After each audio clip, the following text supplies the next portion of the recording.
ദൈവത്തിന് മഹത്വം. സങ്കീർത്തനങ്ങൾ 105:4. യഹോവയെയും അവൻ്റെ ബലത്തെയും തിരവിൻ, അവൻ്റെ മുഖത്തെ ഇടവിടാതെ അന്വേഷിപ്പിൻ. ആമേൻ. കർത്താവിൻ്റെ മുഖത്തേക്ക് നോക്കിയവർ ആരും ലജ്ജിക്കുവാൻ അവിടുന്ന് അനുവദിക്കുകയില്ല. ആമേൻ.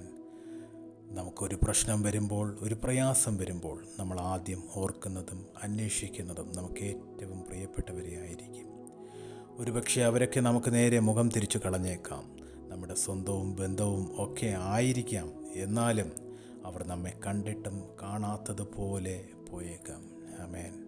എന്നാൽ വചനം പറയുന്നു, അവങ്കലേക്ക് നോക്കിയവർ പ്രകാശിതരായി, അവരുടെ മുഖമോ ലജ്ജിച്ചു പോയതുമില്ല.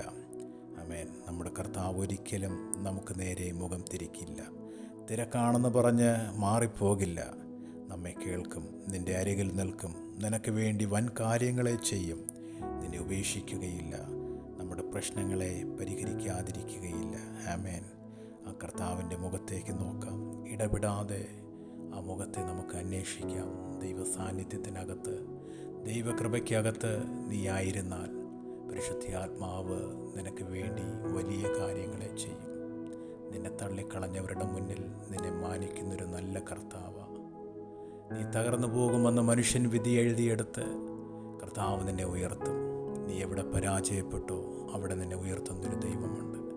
നിൻ്റെ ഇന്നലകളേക്കാൾ നാളെകൾ അതിശ്രേഷ്ഠവും മഹത്വമേറിയതുമായിരിക്കും. ദൈവം വൻ കാര്യങ്ങളെ നിൻ്റെ ജീവിതത്തിൽ ചെയ്യും. പ്രാർത്ഥനയോടെ ബ്രദർ റിനു.